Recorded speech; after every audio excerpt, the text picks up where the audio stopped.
Кои сейчас, кидаёк жогаи. Абсолютно кои сейчас.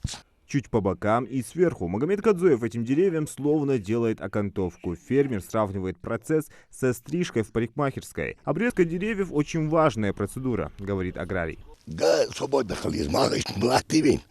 Мал постоянно хачаш халбис. А ергоят узада яхкайдер. Хайерзи есть гяны же echt хализ. О, шиметр, кометр, ура, хагоягер, ура, яхайер. Раз или хайер жуа. Есть. Одна и третья алло по почку. Магомед Кадзоев больше всего времени проводит в своем саду. Для него это даже не работа, а нечто большее – дело жизни. В прошлом работник лесопромышленности, в настоящем опытный агроном. 19 лет он посвятил сельскому хозяйству. Ему очень пригодились знания и опыт в лесотехнике. Так он научился чуть ли не разговаривать с деревьями. Настолько хорошо понимает, в каком они состоянии и что требуют. У меня образование лесотехническое. Это дерево, это я могу любое дерево, там, инженер как технолог назывался. Более подходящий был сад, с этого началось. Тогда садоводов мало было в республике, 1, 2, 3 человека. Сейчас хорошо, хоть очень много. Началось с этого. Вот, с 2004 года, потом оттуда перешел в Атлас, как раз там тоже саженцы сажали. Поработал, потом работал садовым директором.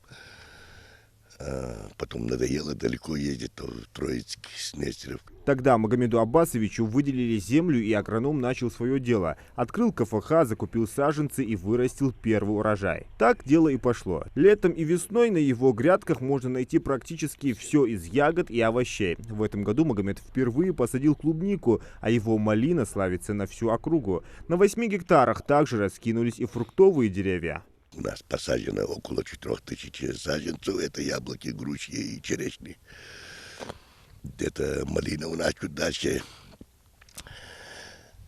22 тысячи штук. Это чуть больше гектара. И в этом году посажена клубника. 10 тысяч и 1500 для питомника посажено у нас. Тоже специально. Около 10 тысяч у нас общее количество. Несмотря на холод, Магомед Кадзоев вместе с работниками продолжают обрезку деревьев. Мужчина от повседневной рутины никогда не устает. Переживать даже в Хамарке, физически халбате был. Физически вообще халхамдат. Ну, переживать бы, да, что-то засухал, ну ладно, засухал, с хямерсу, с капли, яништи, ягодишти, овощи. Tady naše ty tam doli, on dělá doč, ham doč, vzaura, ještě to. Se tady bylo, že переживать, то они постоянно тащат болой бача, да, а за болой цаболой, то на осень идешь, дукан тхитрей, церкварных бысы, тазбаржи, хабал бибиш, хулада, обрезки бяка, кегина, амлыш бокш. Сейчас Магомед особый акцент делает на качество. Свой старый питомник он временно убрал, и в скором времени планирует заложить новые на 30 тысяч саженцев. Это будет у нас яблоки, груши, сливы, там все, что есть для потребностей населения, что у нас в республике еще требуется. В данное время у нас тут будет. Потому что сейчас очень-очень много начали завозить очень некачественные саженцы.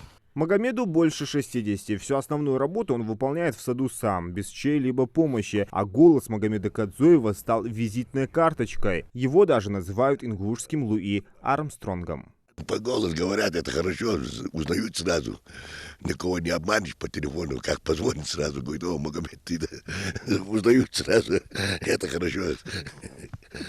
Позитивный, добрый и готовый всегда прийти на выручку. Магомед Кадзоев всей душой горит за свое дело. Его урожай никогда не приходится вывозить на продажу, раскупают на месте.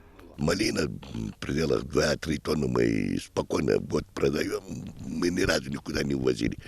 Просто бывает, там ребята приезжают на своих машинах, заказы принимают, там как Они себя там, как таксисты, там зарабатывают. А чтоб отсюда с поля я куда-то вывозил, такого не было. И овощи не вывозил. Ну, население тут большое. Магомед Кадзоев – отец 3 сыновей, но сад он тоже называет своим детищем. Мужчина мечтает нарастить производство и расширить свое хозяйство. Зелимхан Калоев, Мухаммад Белакиев, Новости 24.